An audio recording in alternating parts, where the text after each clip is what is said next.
आप लोग जिस काम के लिए पधारे हैं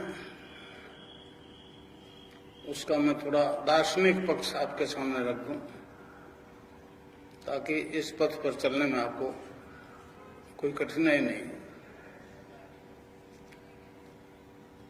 योग के नाम से बहुत प्रचार हो रहा है पूरे विश्व में, मगर योग के नाम से जो शारीरिक कसरत करवाई जा रही है उसका भारतीय दर्शन में वर्णित योग से कोई संबंध नहीं है। भारतीय योग दर्शन का मुख्य उद्देश्य मोक्ष है, साल्वेशन है।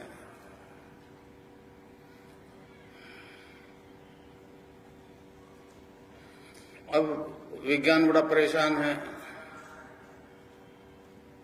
वो कहता है कोई दवाई दिए बिना ये बीमारियां ठीक नहीं हो सकती, मंत्र से ठीक नहीं हो सकती। मैं 3 दफे यूएसए गया, 1 दफे इजराइल गया, वहां भी वही फिजिकल एक्सरसाइज है, मगर वही परेशान इस बात से है कि मैंने कम से कम 1000-1500 एड्स केस जो है केवल मंत्र से ठीक कर दिए।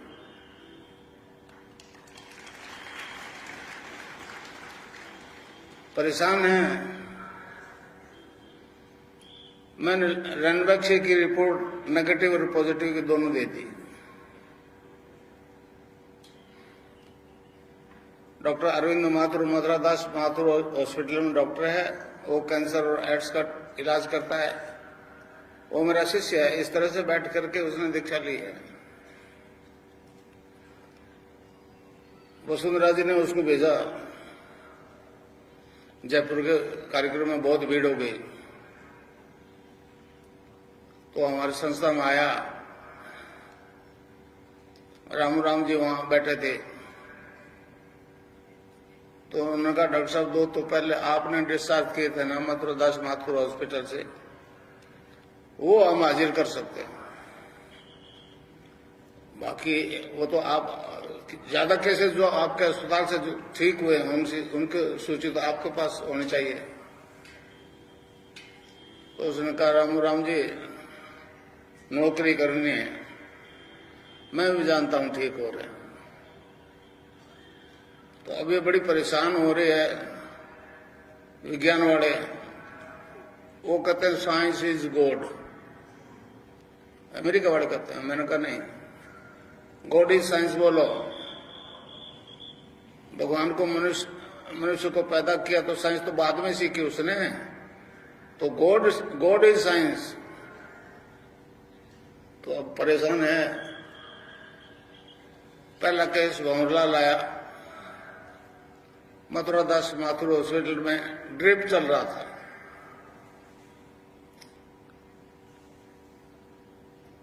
ड्रिप जब बंद हो गया तो डॉक्टर ने डिस्चार्ज कर दिया, कहते ले जाओ अब कोई उम्मीद नहीं है। तो उसने मुझे बताया कि मैं घर आया, 30-35 साल का जवान, जब उसको एड्स ट्रेस हुई तो 65 किलो वजन था और डिस्चार्ज हुआ जब 46 किलो।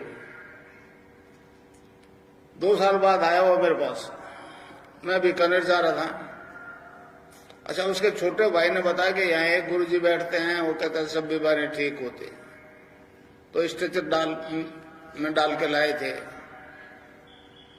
तो मैं दीक्षा देके निकल गया। 2 साल बाद मैं आया तो वो कहने लगा गुरुजी मैं ठीक हो गया। मैंने तेरी बीमारी क्या थी? कल का एड्स थी ना। इंटरव्यू में तो उसने कहा मेरे पेट में अल्सर हो गया था। उसने मुझे बताया ये बीमारी मैंने बॉम्बे से खरीदी थी। समझे? आज वो 90 kg का। इसी तरह से एक बद्री आया, बद्री उसी हॉस्पिटल से, उसके गांठें हो गई थी, उसमें पस पर गया था, बदबू आने लगी थी। डॉक्टर ने कहा ये वार्ड खाली कराएगा।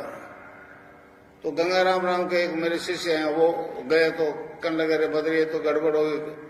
कहने गंगाराम जी डॉक्टर कहते हैं 15-20 दिन का मामला है। तो उन्होंने मेरी तस्वीर दे दी उसको हॉस्पिटल में ही, मथुरादास माथुर हॉस्पिटल में, और वहां उसको बेड पे टांग दिया और बता दिया ध्यान करने का, वो योग होने लग गया। जब उसको महसूस हुआ कि मैं ठीक हो रहा हूं, तो डॉक्टरों ने पूछा तो कि छुट्टी दे दो। वो केवल तस्वीर से ठीक हुआ। समझे? समझे? तो अब मैं आपको मंत्र बता दूं, आप उसको खुला बता सकते हो जिसको चाहो। अब ये लाइव हो गया, पूरे आपके रिश्तेदारों को बताइए जो मैं अभी बता रहा हूं, इसमें आप कोई रोग नहीं है। हर जाति के लोगों को बताइए। वैसे में आपके कोई लोग है तो उनको लिख के भेज दीजिए। अभी दीक्षा के पेपर आपको बन जाएंगे। एक छोटा सा शब्द है, बीज मंत्र है। बीज मंत्र इसलिए कहा है इसको कि बरगद के पेड़ का बीज राई के दाने जितना 1 किलोमीटर फैलेगा, उस बीज में दिखता है क्या? तो ये क्या आधा लय में मिला हुआ, बड़ी की मात्रा और बिंदी, उसको बोलते हैं क्लिंग। कई लोग क्लीम मैं बोलते, क्लीम मैं नहीं, क्लिंग है। अंग, अंग बोलो। आप अभी बोलो अंग, तो यहां स्ट्रोक लगेगा। अंग यहां स्ट्रोक लगा, तो उसको जपने के लिए हमारे संतों ने उसको जपाया, बताया क्लिंग कृष्ण क्लिंग, क्लिंग कृष्ण क्लिंग, क्लिंग कृष्ण क्लिंग। एक दो कबीर ने कहा, कबीरा धारा आगम की सतगुरु दिए लिखा है, उल्टता ही पड़ी सजा। धारा को उल्ट को तो राधा हो गया, उल्टता ही पड़ी सदा स्वामी संग लगाए। उसने भी ये कहा कि राधा और कृष्ण का नाम ही जपो। तो अब आप जपो क्लिंग कृष्ण क्लिंग, क्लिंग कृष्ण क्लिंग, क्लिंग कृष्ण क्लिंग। खिचड़ी भी लगेगी। अभी ये पर्चे बांट देते हैं आपको छोरे, पर्चा कोई देख ले, आप बात नहीं। आप सबको कह सकते हो कि ये जपो क्लिंग कृष्ण क्लिंग क्लिंग। आप जपो, आप खुद कह दो। आप जब बताओगे तो मुझसे जुड़ जाओगे ना। आप नहीं, फिर मैं बोलूंगा। पर्चा लड़के को दे दो।